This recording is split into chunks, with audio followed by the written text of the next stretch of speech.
morning, students. Welcome to our lecture. Now, I think so in previous class, means 15 days before, I think so, I have explained you the similar triangles with the help of one video. Now, again I'm going to explain that in short because I need to explain some questions to you for that. Now, next concept of chapter similarity is similar triangles. Okay, now all of you can see here two triangles are given to you, and it is given that if, okay, I'll write here, if in triangle ABC and triangle DEF, ABC and DEF, angle A is congruent to angle D, angle A is congruent to angle D, angle A is congruent to angle D, and wait a minute, angle B is congruent to angle E, angle B, this one, angle B is congruent to angle E, angle C is congruent to angle F, angle C is congruent to angle F, and AB upon DE, AB upon DE equals to BC upon EF, BC upon EF equals to AC upon DF. Then triangle ABC and DEF are similar triangles. It means that, I'll explain in Hindi, अगर आपको दिए हुए दो triangles में एक angle के तीनों angle ये दूसरे ट्रायंगल के तीनों करस्पॉन्डिंग एंगल के साथ कॉन्ग्रुएंट होते हैं, या और उनकी जो करस्पॉन्डिंग साइड्स है वो करस्पॉन्डिंग साइड्स अगर रेशो में होती है तो वो दो ट्रायंगल बन जाते हैं आपके similar triangle. Okay, I think so statement was given to you that if the three angles of one triangle is congruent to the corresponding angles of other triangle and the sides of one triangle are in proportion with the corresponding sides of other triangle, then that two triangles are similar. Okay, one thing you have to keep in your mind while solving the questions कि आप जब ये ratios लोगे या जो angles लोगे उस time पे आपको करस्पॉन्डेंसी बहुत ही ध्यान में रखनी होगी. इन the sense ABC, now I will write here correspondence, ABC correspondence with DEF. अब ये करस्पॉन्डेंसी मतलब क्या होता है कि A का रिलेशन जाएगा D के साथ, B का रिलेशन जाएगा E के साथ, C का रिलेशन जाएगा F के साथ. ए का रिलेशन ई या एफ के साथ, बी का रिलेशन डी या एफ के साथ, सी का रिलेशन डी या ई के साथ ऐसा नहीं जाएगा. मीन्स फर्स्ट नेम और first vertices with the first vertices of the second triangle, second with the second, third with the third.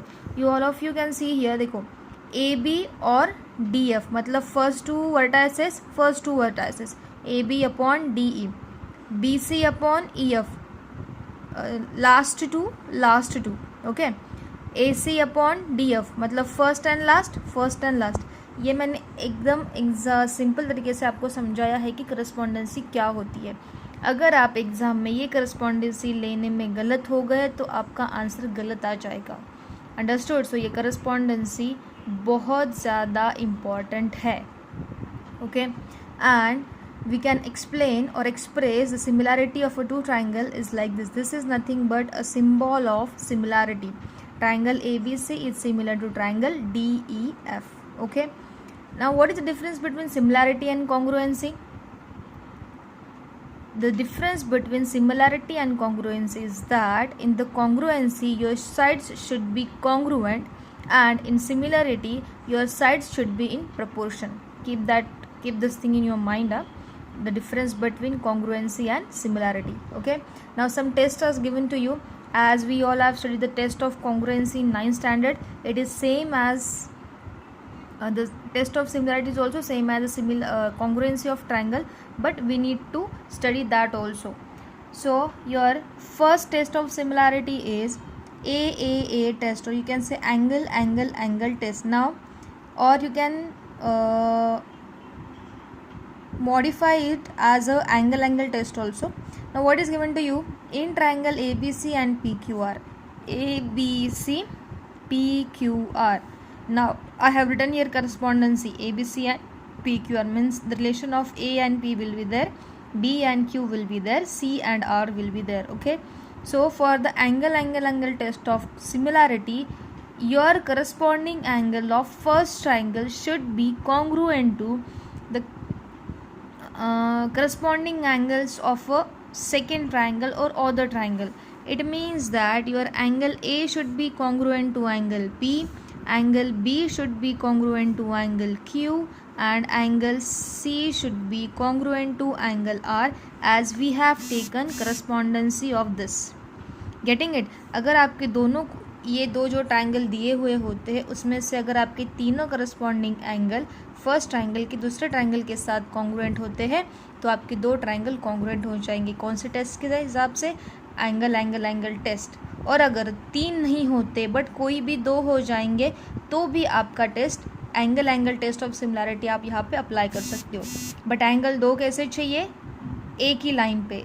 B और सी की बात करेंगे क्यू और आर के साथ, ए और बी की बात करेंगे पी और क्यू के साथ, या ए और सी की बात करेंगे पी और आर के साथ. Understood?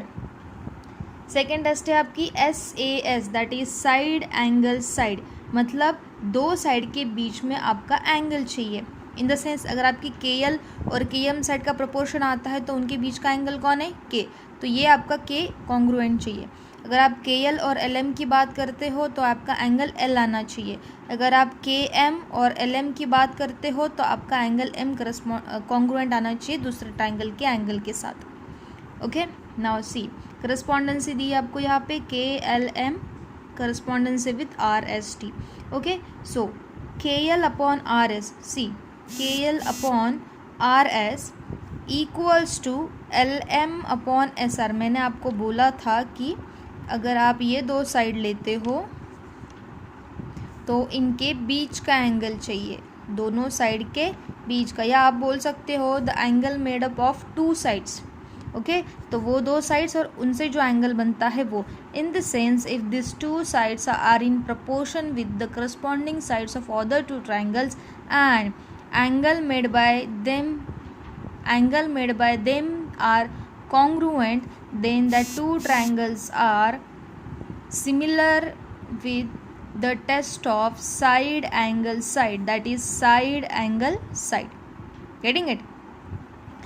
Next is third test, side test or triple S test. Okay, now again PQR and XYZ is given to you. Now I'll take a right here correspondency. PQR corresponds with XYZ.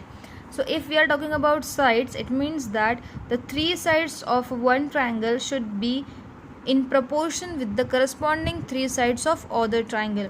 Now PQ upon, okay, so got it? I have done mistake. What? If I am taking PQ, it should be XY, but what it comes? YZ. So it should be YZX.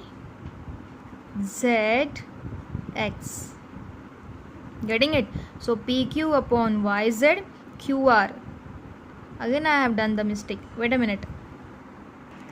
Okay, purposely I have not written this one, that is correspondency. So see, if I have taken this one, it came wrong. Okay, so after tried what I have to do, after tried what I have get, that I should take QPR correspondency with YZX. Fine. So after taking that, what it comes? QP or PQ upon YZ, fine, equals to QR first and last equals to XY or YZ equals to PR upon XZ. Now PR is last two and XZ or ZX is equals to this last two. Okay, so if the three sides of one triangles are in proportion with the other three sides of the corresponding triangle, then that two triangles are similar by triple S test. Okay, so you have to keep this in mind, this three tests, that is SAS, side angle side, and angle or angle test of similarity. Okay, now question number 5, it is given to you that PQRS is a trapezium and PQ is parallel to SR, of course, and it is given to you that AR equals to 5AP, AS equals to 5AQ. Then you need to prove SR equals to 5PQ. Okay, now students, I'll tell you. Now assuming that I am a student, okay और मुझे पता है कि मुझे test of similarity यहाँ पे दिया हुआ है और ये क्वेश्चन टेस्ट ऑफ सिमिलैरिटी के हिसाब से सॉल्व करना है, तो मैं क्या दिमाग लगाऊंगी। अब मेरे पास जो दिया हुआ है ऑलरेडी गिवन, उसका मैं कुछ ना कुछ यूज़ करूँगी। एग्जैक्टली। सो अभी इन रफ मैं आपको बता देती हूँ। If it is given to you that AR equals to 5AP, अगर हम इसका ट्रांसफॉर्मेशन करें तो क्या आ जाएगा, AR upon AP equals to 5/1, और आप बोल सकते हो कि AP upon AR equals to 1/5। Getting it. Same अगर AS इक्वल्स टू 5AQ के लिए आप करते हो तो AS equals to 5AQ, it means that AS upon AQ equals to 5, और यह आ जाएगा आपका AQ upon AS equals to 1/5। Getting it. अब मैं यही चीज़ आपको यहाँ पे एक्सप्लेन करूँगी कि प्रूफ में आप क्या लिखेंगे। We know that PQ is parallel to SR। अगर आपका PQ और SR पैरेलल हो जाते हैं और अगर आप QS इसकी ट्रांसवर्सल पकड़ते हैं तो ये एंगल और ये एंगल कॉन्ग्रुएंट हो जाएंगे। क्यों? Alternate angle test. So I write here, if PQ is parallel to SR and QS is transversal, then angle PQS is congruent to angle QSR। Reason क्या लिखेंगे? alternate angle test number 1. Fine. Similarly,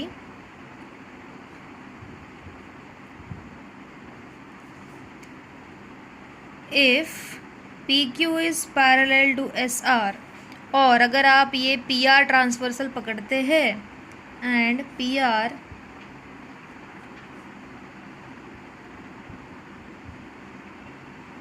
is a transversal, so which two angle will be equal? This one and this one. Getting it? So I'll write here, angle QPR is congruent to angle PRS. Again, alternate angle number 2. And आपको दिया हुआ क्या था जो हमने यहाँ पे लिखा है कि AR upon AP equals to 5:1, that is AP upon AR equals to 1/5 and AS upon AQ equals to 5, that is AQ upon AS equals to 1/5। मैं इन दोनों को मिला करके नंबर 3 देती हूँ and it is given to you. Understood? Now ध्यान से देखिए, मैं यहाँ पे I am not going to write, I am just explaining this. अगर मैं ये दो ट्रायंगल लेती हूँ that is PAQ, now if I am taking P, I can take this S। अगर मैं यहाँ पे S लूँगी इसके साथ में सेकेंड ट्रायंगल के लिए तो करस्पॉन्डेंसी रॉन्ग हो जाएगी। ओके, तो अगर मैं यहाँ से लेती हूँ in triangle PAQ and RAS, in short I write here, in triangle PAQ and triangle RAS। देखो PAQ और RAS में this triangle is congruent to this one, yes, this triangle is congruent to this one, this triangle is congruent to this one. और अगर आपको चाहते ही है तो आप ये एंगल और ये angle vertical opposite angle congruent दिखा सकते हैं। तो अगर आपके ये दो ट्रायंगल सिमिलर बन जाते हैं एंगल टेस्ट ऑफ सिमिलैरिटी के हिसाब से, यस, ये दो ट्रायंगल आपके सेम हो जाएंगे। ओके, तो अगर ये दो ट्रायंगल आपके सिमिलर है तो इसकी करस्पॉन्डिंग साइड्स भी क्या आ जाएंगी? प्रपोर्शन में आ जाएगी। क्या किस में आ जाएगी? प्रपोर्शन में। ध्यान रखिए, कॉन्ग्रुएंसी में एंगल्स और साइड्स कॉन्ग्रुएंट होते हैं और सिमिलैरिटी में साइड्स करस्पॉन्डिंग साइड्स प्रोपोर्शन में होती है। ठीक है, तो मैं यहाँ पे लिख देती हूँ डायरेक्टली, मैं आपको यहाँ पे आंसर लिख देती हूँ कि triangle PAQ is similar to triangle RAS by which test, angle test, और आप यहाँ पे सिर्फ एंगल टेस्ट भी लिख सकते हो। तो अगर ये आपके दो ट्राइंगल एंगल टेस्ट के हिसाब से सिमिलर है तो उसकी साइड्स कैसे आ जाएगी, प्रोपोर्शन में। अगर मुझे प्रोपोर्शन लिखना है तो मैं यहाँ पे करस्पॉन्डेंसी लूँगी PAQ करस्पॉन्डेंसी विथ RAS, तो इसके साइड्स रेशो में कैसी आएगी, PA/RA equals to AQ upon AS equals to PQ/RS। देखो PQ फर्स्ट और लास्ट लिया तो RS फर्स्ट और लास्ट आना चाहिए। ओके, अब ज़रा ये जो रेशोज दिए हैं आपके, इस पे ज़रा गौर करिए। कहा गया AS/AQ। ओके, तो AQ/AS क्या आया था आपका, ये रेशो क्या आया था आपका 1/5, यहाँ पे दिखाई दे रहा है। और PQ/RS, सॉरी AP और PA/AR और RS, ये भी आपका क्या रेशो है 1/5।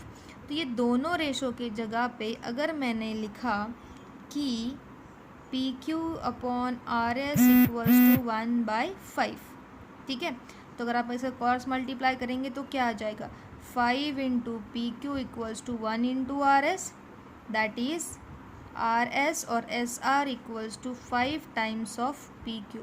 मुझे लगता है शायद हमें यही प्रूव करना था, SR equals to 5 PQ, SR equals to 5 QQ। तो यहाँ पे हम लिखेंगे हेंस प्रूफ्ड। Getting it? ये आपको एक एग्जाम्पल था सॉल्व करने के लिए। इस टाइप के मैं आपको कुछ दो क्वेश्चंस देती हूँ और सॉल्व करने का ट्राई करिए, and let me know that how you have understood this one, as if you can solve this questions.